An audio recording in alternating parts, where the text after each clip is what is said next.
Hello, everyone. Welcome back to Serene Spotlight.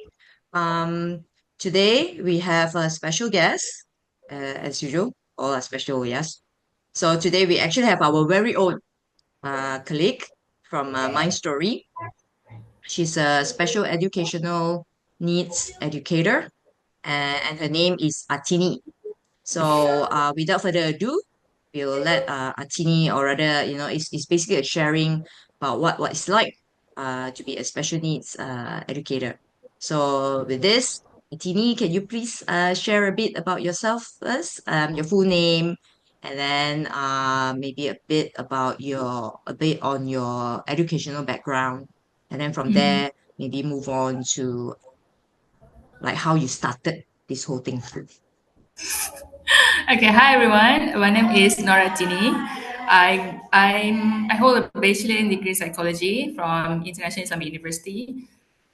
So since graduated, I've been working with special needs children, also with typical children, and so that's why I started like from my first job until now. So it has been like 3 4 years, I think, and then COVID happened. A lot of things happened in between, but I think um, this is where I think I should be. This is my fate. So yeah, working with children has always been my experience, lah. Yeah. Okay, interesting. But like you said, you've been in this line since you graduated. What actually makes you, decide to come into this industry? Okay, to be honest, I think when I first graduated, I didn't really envision myself to be working in the special needs settings field. Because personally, I don't think I'm a children person, like a kid person who is bubbly, has this personality that can work well with children. I didn't think that is me, but that's what I want to be when I graduated. But then after I graduated, of course, during that studies, you did a lot of volunteering programs, you meet with children and all. And I think I have this perspective of mindset that I just want to try what I'm not comfortable with. That's Ah, my first thing after I graduated because I sort of have tried different things, but I think like you step out of this university, so this is the working world. So I want something that I'm not comfortable with.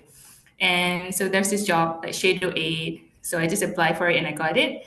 And that first job, I was working with a child with Down syndrome, which is really, really, I'm not familiar with it. During my studies, I never encountered anyone mm, with Down syndrome. So that was really new to me. I learned a lot during that time. So yeah, and then I continued from that, expand my experience with children with autism, ADHD, and here I am still. So I guess that's where it came from. wonderful. So, what do you think it takes? Let's say, what does it takes? Because like you said, you embrace challenge, and I'm sure there's quite a number of misconception regarding children with special needs. So what in your opinion does it take, for someone if to even consider this line? The misconceptions, I think like nowadays, if people really goes into this, they already have this idea that it's not going to be easy. It's going to be challenging, and especially nowadays, people are more accepting towards there are special needs children. There are autism, ADHD, a lot of different conditions. We are more aware of it, and because of that, I think when people want to step into this field, they have this idea. Oh, I have to be ready. But also, yet, even if you think you are ready, when you actually encounter and you have that first-hand experience, it's going to, in a way, surprise you. What they do, how they act. You think you've prepared, you have all these theories inside your head, but when you want to practice it, you're like, oh, is this the right thing to do? What should I do? Like even until now, I still have that, because our kids are every time they come in, they show different behaviors, different challenges. So you really have to always think on your feet and be flexible also. So you need to be flexible. You need to really open and expect the unexpected. I guess. So Yeah. as you mentioned, you've actually, been in this line for 3 years already, yes. Mm. So what kept you still in this line? Why am I still here? Okay. I took like half 6 months break last year, like almost a year break actually from work because the previous experience was really tough. It was really fast. It's fast, and then you're maybe lacking of experience as well. You don't know what to do most of the times, and you're struggling with, am I doing the right thing? Is that how I should actually react? Is that the right thing intervention to apply? Can I actually help this child? So, and also it's very tiring as well. So I took 6 months break to actually figure out, do I really want to continue in this field, children? And then during that time, basically I just do other things while more like you tune back to yourself, what exactly that you want. What do you have to actually be able to help these children? And I guess part of me says that I am actually there's something that I have what it takes. You have to be confident to say this. I have what it takes actually to work with children, but Atini, you have to be confident with yourself. You have to get help also. Like if you don't know what to do, you have to ask from your colleagues. That's one thing is important as well. When you work in this field, you need to have that teamwork. It's not an individual work. You really need you have to ask around, get help and all. And I give myself another chance. And so far, I'm happy at where I'm at now. I learn a lot as well. There are more challenges, new things also, but I think yeah, always try to discover what are the things that we can do to help. And I think that's for me, especially when you see some successful stories, that's really fuels you. Like, oh, I can do this. I'm making impact on someone's individual's life, but also indirectly it helps with their family structure as well. Right, thank you. I would like to backtrack a bit because just now you mentioned you went to uni and all that. So what is the qualification that you have? Psychology. Bachelor in psychology? Yeah, definitely psychology. Would that be enough to start?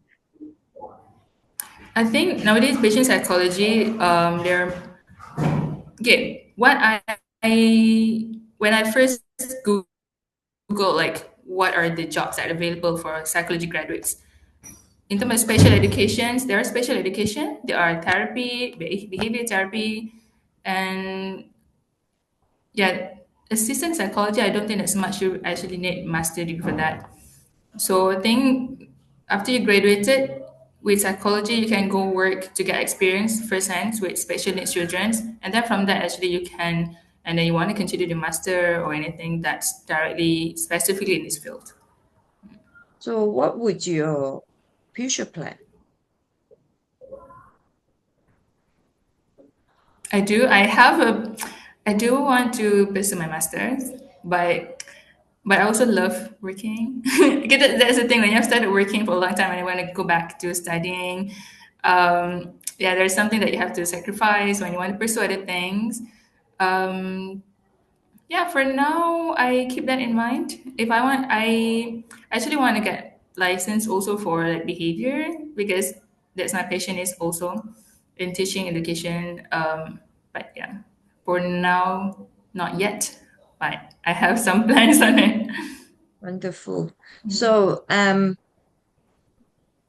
can you share, because just now you mentioned, some of the what also one of the factors that actually kept you in this industry after 3 years and still going on, still going, is or are success stories. Can you share some of your Mm. success stories? One of the students, as I mentioned, the first one, the child with Down syndrome, that was my first job. And I actually got to meet the mother after like 1 or 2 years. We just bump into each other and just catch up with how she's doing.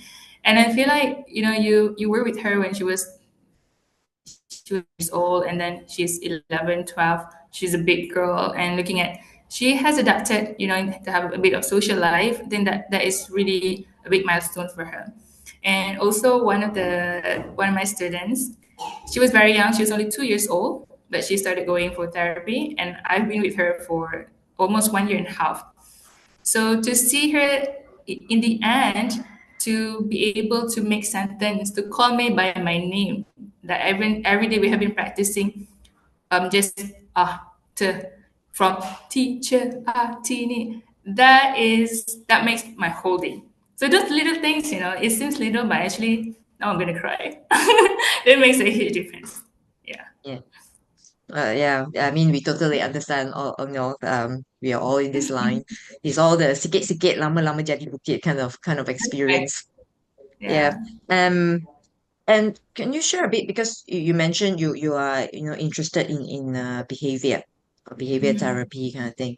So along your career, what are some challenging behavior that you have encountered, and as well as able to find solution to help the children? Challenging behavior would say they were like aggressive behavior when most of the time when they got frustrated and they're unable to actually tell you there's something irritating me, teacher. I need help with that. They don't know what to do. So when we're trying to assist, also like from our side, teacher or therapist, we need to take some precautions as well because you sort of expect what to happen, but also you need to keep to keep supporting your child as well. So scratches, like getting slapped with your my glasses, almost break actually. Oh dear. So those were the things I think was challenging for me. Also, um, okay, apart from the like these behaviors, physical behaviors, when your child is just block your instructions. Some child, they really don't want to do things. You ask me to do this or that, they just block you. It's not that they don't know how to do it, but they just ignore your instruction. So what do we do at that time to get the attention back, to get the compliance back? So we try to entice with rewards, but also have to balance it because we don't want to that behavior to occur again. So you really have to find your balance between enticing and keep that boundaries. This is teacher, this is student. I think finding the balance in everything you do, therapy with children is very important because if you give in too much, then the behavior might occur again, the undesired behavior. So yeah, I think that's it. So when all We have these always do the trial and error. Yeah, when all these occur, because we have all experienced. Sometimes you have good days, sometimes you have bad days. Yeah. I mean the children, yes. So how do you feel, when there are like bad days for the kids? Yeah, how does that make you feel, and how do you cope with it? Okay, one thing I've learned, especially now that I actually really trying to get my heads in this field, I'm here to help. But also, you cannot ignore the fact that you are also another human being that have emotions that you somehow Mhm. get affected by it. Um, for me, sometimes you aware of okay, this is I'm getting too emotional for this. This is not objective anymore. I have to take a step back, breathe in. Then the teacher has to apply some emotional regulation techniques before we can go back to our children's as a teacher, as an objective teacher. So that's it. It's hard at times, but it takes a lot of practice as well for the teachers. For me, I just trying to make sure your tone is always neutral. Try not to raise the tone because I think if you raise it, you feel in that emotion inside of you. So what you have to do to control yourself first before you can actually control your child, because your children, in a way, they can get your vibe. Oh, teacher is being so angry with me, so they're gonna do things that make you even angrier. So those are the things that you really have to remain calm, patient, and get back to what you're supposed to do. And besides that, because that is when you are handling the children, in your job, in the everyday. So what else do you do to, in a sense, self-care? Because as you mentioned, this industry, and just like a lot of people think that it's very challenging, that it's, all these experiences with kids, especially in their bad days. So what else, do you do? What else do you do to cope? For me personally, it's having a really nice, supportive team members that they understand this time. For example, you need a time out for yourself. I need to take a break. Then yeah, as the teachers, I need to calm myself down. So you need someone else to help with your kids. That's a really good dynamic in the working place, especially in this line. And then I like to do something else. I like to get creative. So try to squeeze in the things that make you relax and happy while also working. If you can just squeeze in, take a 5 minutes break, you do other creative things that you like. That helps. And yeah, go for walk. At times that you can also apply in your lesson plan as well. If you like nature, walking is good for you. So put it in lesson plans, bring your kid outside as well. So that also reduces the stress for them and also for you because they get to explore, they learn, and also regulating and all. So that's good for both the students and the teachers. Okay, so basically be creative and have a win-win situation. All Yeah, right, great. that's for Thank me. But there are many other things. Yeah. Okay. What do you consider to be your greatest strength?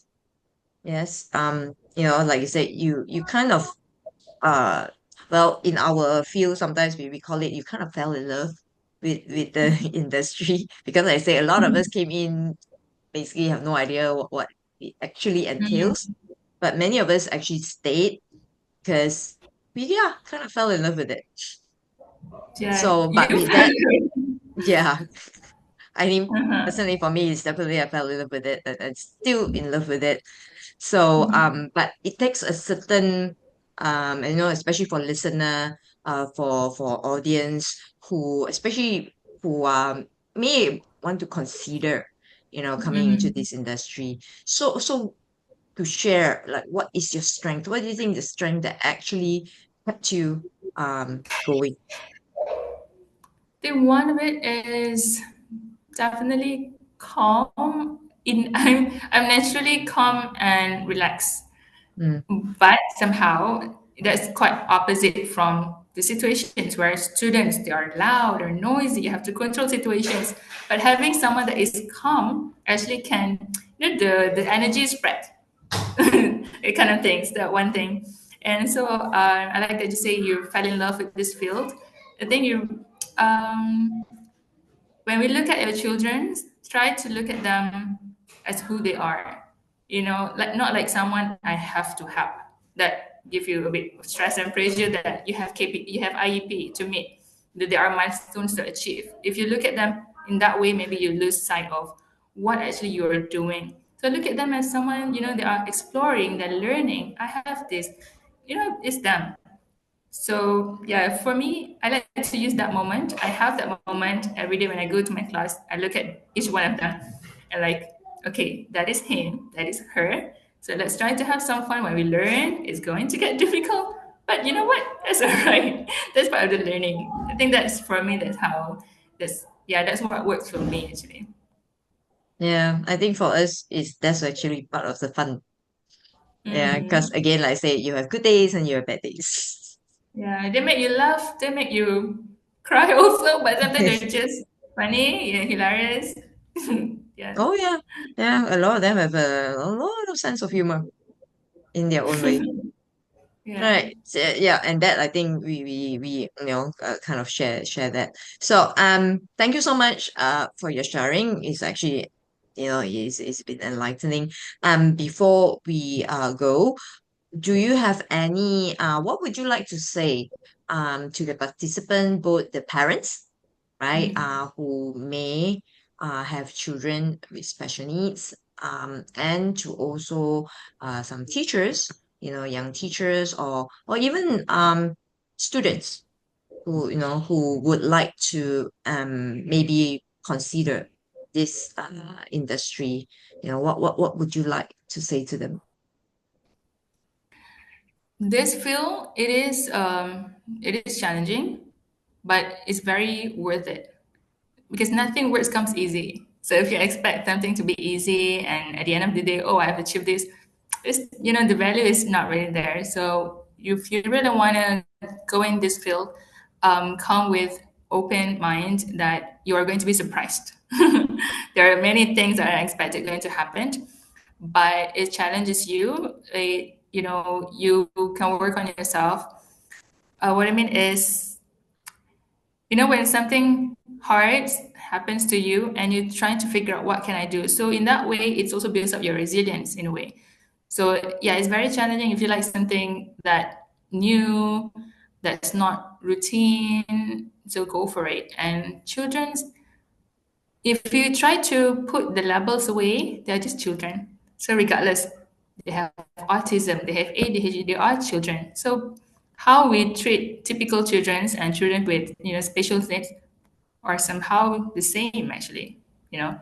So yeah, look at them with that perspective, with that in mind. Yeah, that's what I would And say. Mhm. thank you, thank you. And I guess to also add on is just now you brought up team. You know, Mm, you brought up the point whereby to do this we need to do it as a team. Yes, that's right. because being alone is difficult, whether your parents or your teachers or even as students, and you're just finding your way. I think at the end of the day, we all need people, right? Especially our children. So that's why now we are trying to advocate, Mind Story as a team, all of us, we are trying to advocate that to raise a child, it really, really does take a village. And of course, Atini, That's as a special education educator, she's part of that village, and all of us here in Mind Story is also a part of the village for you, right? But in order for us to reach out to you, you need to first come and reach out to us because we don't know mhm. where you are and what you need until you come and reach out to us. So I hope you have enjoyed this sharing and we really all of us here hope to see you again, see you as in we will have more of all this, so do join us and yeah, have a listen to all this sharing, and hopefully you get inspired to even join us in this industry. So with that, thank you so much. Thank you, Atini. All right, see Thank you all you for soon. having me. Bye. Bye.